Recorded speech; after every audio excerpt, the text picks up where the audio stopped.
Let's say you want to create a digital product and maybe you have a lot of experience. Perhaps you were a teacher for 20 or 30 years or a nurse for 20 or 30 years, or maybe you enjoyed a certain kind of art, crafts.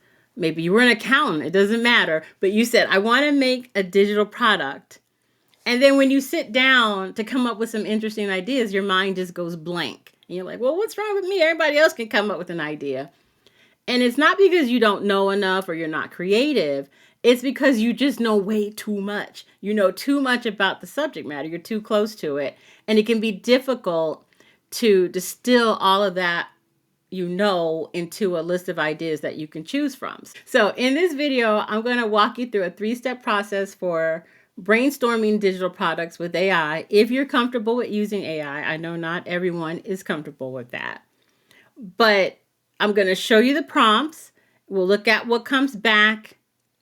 And then you'll end up with a list of digital product ideas that make sense for you and your expertise and your experience. So let's get into it. So typically, what happens when someone sits down with ChatGPT or Claude or whatever tool they're using and they type something like, give me digital product ideas, or what should I sell online? They get back a list, and it's a list of a lot of good stuff, but it's generic. So if you would ask 10 people to use that same prompt, more than likely they'll all 10 get back a very, very similar list. And it's going to be accurate. Hey, these are great digital product ideas, but it's going to be completely generic. It's not going to reflect what each of those 10 people know. So the reason that AI gives you generic answers to generic questions is because it's working with nothing. Like you haven't given it any ingredients. You're asking ChatGPT to cook you up something, but you got an empty pantry, right? So the approach I'm going to show you works a little bit differently, because you're going to give AI the specific ingredients from your life, from your career, your experience, your favorite hobbies, what it is that you want to teach people about, the problems that you know how to solve. And then you're going to ask it to organize it for you and expand on what's already up here. So when you do that, AI becomes more of a brainstorming partner instead of an idea generator. It's not just going to give you some generic ideas. It's going to say, okay, let's work together to come up with a list of digital product ideas. Okay. And I share more about this in the Second Act community, which is a free community that I run for women who are building digital products and courses and memberships. And we talk about practical stuff like this all the time. The link to join is in the description if you want to come check it out. All right, so let me show you how to do this. And I am using Claude. You can use ChatGPT, you can use Gemini, whichever is your favorite tool. And the first prompt is about giving it some context. And this is what I call the ingredients step. You're telling AI who you are, who you want to help, what problem you want to address. And of course, if you've been using your AI tool for a while, then it already has a lot of this information about you. All right, so let me paste it in here. And it says, I'm a teacher, nurse, organizing expert, or whatever. I want to help people solve a specific problem, which is important. Based on my skills and experience, give me 5 broad categories for a digital product to sell. So you're going to fill in that bracket right here with your actual background. And you want to be specific. Don't write, I'm experienced. You would write something like, I'm a retired elementary school teacher who specialized in reading intervention. Or I'm a home organizer who works mostly with people going through a move. What comes back is a set of categories that fit into your experience and your background. So it's not going to be a generic list. AI is going to actually say, okay, these are 5 buckets of things that you, whoever you are, can pull from. And it may surprise you because you may not have thought of it that way. So let me see. I'm going to say I am I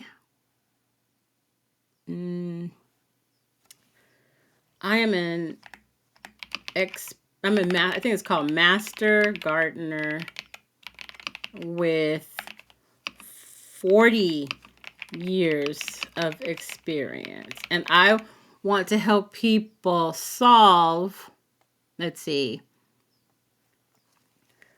I'm going to say, so I want to help people solve gardening issues. I don't know if it's issues in zone 9, like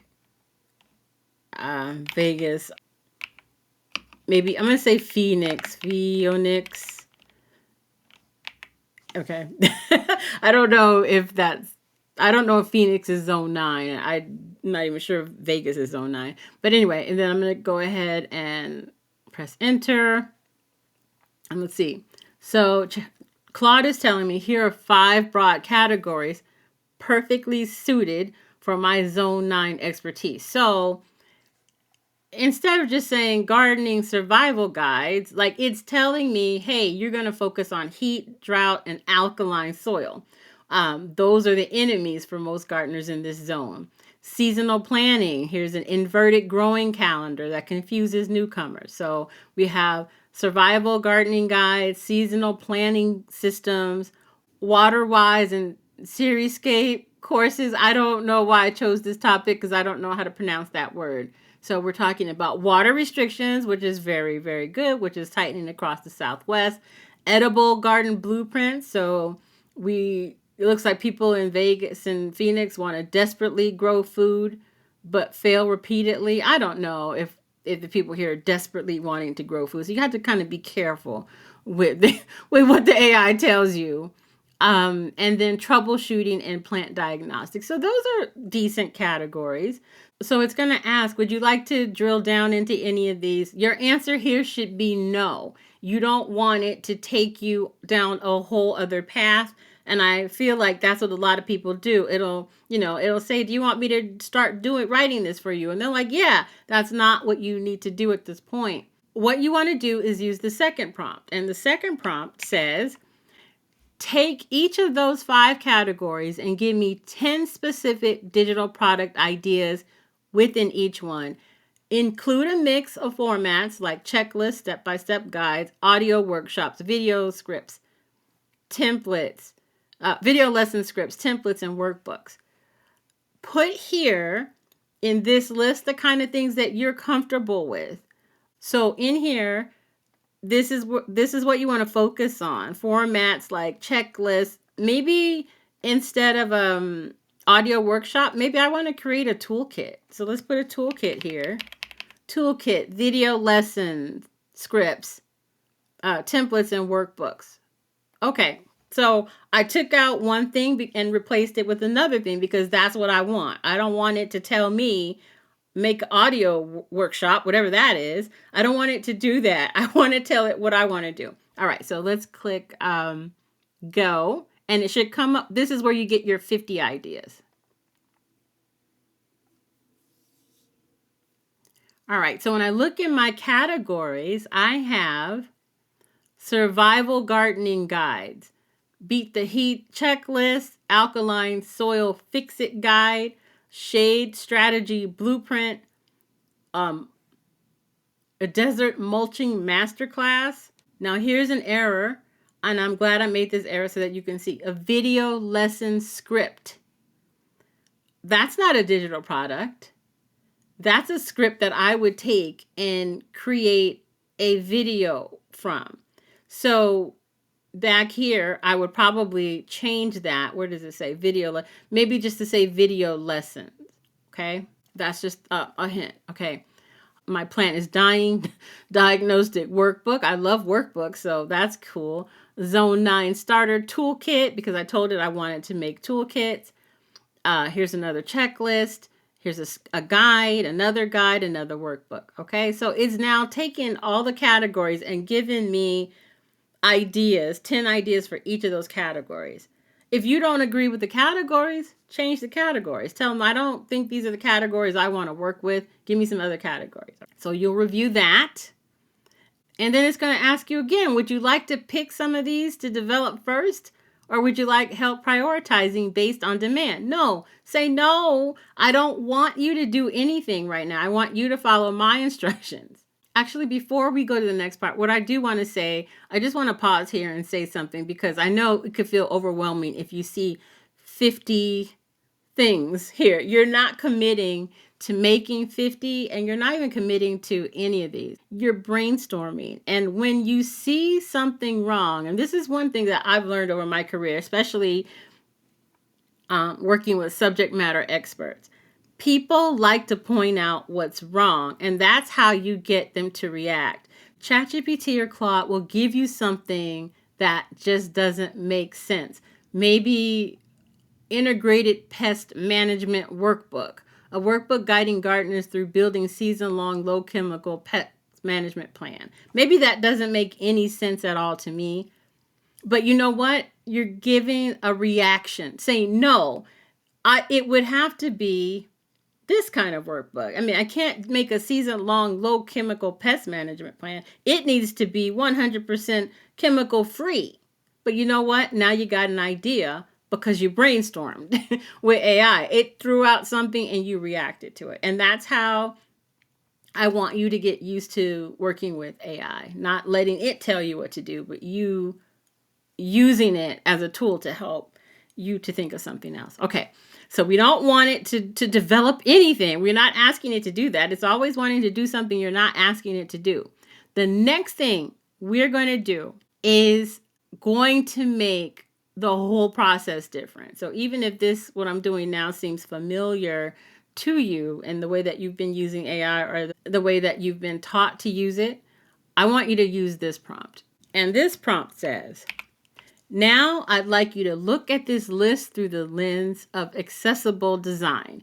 For each idea, how could I make this easy to read for someone with low vision? How could I make this simple to follow for someone who is overwhelmed or new to the topic? Are there formats or features that I should consider to make these products more inclusive? But now we start thinking about the people that will be using these products to make sure that they feel good about using them. And then your AI is going to tell you, here's how to think about accessible, inclusive design across all your categories. So before diving into each category, these foundations apply. I don't know if your ChatGPT or Gemini will break it down like this for you. It may give you a little summary about what accessible design for different product types. It may or may not give you that. But in this case, Claude did. It gave me some suggestions for low vision users, for cognitive accessibility. If you're thinking more of doing video, then I would edit the prompt to say, you know, I need something to help. I need to make it easy for people with someone with hearing loss, or if you're doing something that requires mobility, I need to make it accessible for people with mobility issues. So you're going to have to take these and kind of massage them, give it the correct ingredients so that it knows what to give you back. But I'm going to go with these for now. All right, so my survival guides. So what would I do? Make sure I have a large print version. Make sure I have icons alongside the plant names. Make sure I'm using high contrast rating symbols instead of color dots. I can group plants into tiers, easy, medium, and advanced. Use things like start here so people don't see a big bunch of text and not know where to start. I don't use charts with tiny access labels. Use large call-out boxes. In workbooks, make sure the input fields are large enough. Use icons for different symptom categories. Use bold month headers. Avoid tiny fonts. Add in how much time it would take to do something so that it feels manageable. Because remember, I'm looking at low vision and beginner and overwhelmed people. Pre-fill an example crop so they can see exactly how to use it before doing it themselves. All right, so I'm not going to go over many more of these, but hopefully that you understand what I'm getting at. AI is going to point you towards the things that you can do in these products that help you to put your customer first. All right, so a lot of the women that I work with, and including myself, we're in midlife, and things like reading fatigue and visual changes and overwhelm, it's all real. So if I were to look at a guide that's hard to see, or if I'm, if somebody's going to use it on their phone and you make the text too small and they have to zoom in way too much to see it, or you're making videos and you're too far back and they can't see the detail. Maybe you have a checklist that's just way too cluttered. When you design those things in mind from the very beginning, you end up with a better product for everyone. So now we have all these ideas, right? And now you're like, well, Gwen, that's like 50 ideas. How the heck do I choose from that? Just use a system of elimination, right? Some are just going to be, I'm sorry, dumb. Just cross that off the list. So go through and make your first pass. This doesn't make sense. This doesn't make sense. This doesn't make sense. And what I want you to do, especially if this is your first one, give 3 stars to the ones where you say, oh, I can do that. It's only going to take me 4 hours to finish that this weekend. Give those 3 stars, because those are your quick wins. Those are products that you can start and finish fast. And then give yourself 2 stars for things that you personally experienced, because when you have had personal experience, you can add in stories and anecdotes, and that makes it totally unique from anyone else that would create anything similar. And then some that you think are a good idea, but that may just be too complicated. But you said maybe one day, if I had the time, I can put it together. Give that 1 star. So you should have 1, 2, and 3 stars. Pick something from the 2 or 3 star level. I would prioritize something from the 3 star level, but pick something from the 2 star or 3 star level. So let's bring all of this together. I just want to tell you that the reason that this approach works is that you're the source material. You bring the ingredients. You're not asking AI to create something, that it's pulled from the whole internet. You're handing it the ingredients from your specific life, your background, all the stuff that you know, and you're asking it to help you figure out what's already up here in your head. So these 3 prompts, they're going to give you categories from your background, build out 50 ideas from those categories, and then put in that accessibility lens, which is also important. And if you want to take these ideas somewhere and build something, come join us in the Second Act community. It's free. It's for women who are doing the exact same thing as you are. They're taking what they know, real experience, and turning that into their own digital products. Bring your list of 50 ideas and we can help you work through it. The link is in the description, so come and join us. And if this video helped you at all, I hope you subscribe, because I will be talking more about these types of topics and digital products. So see you soon.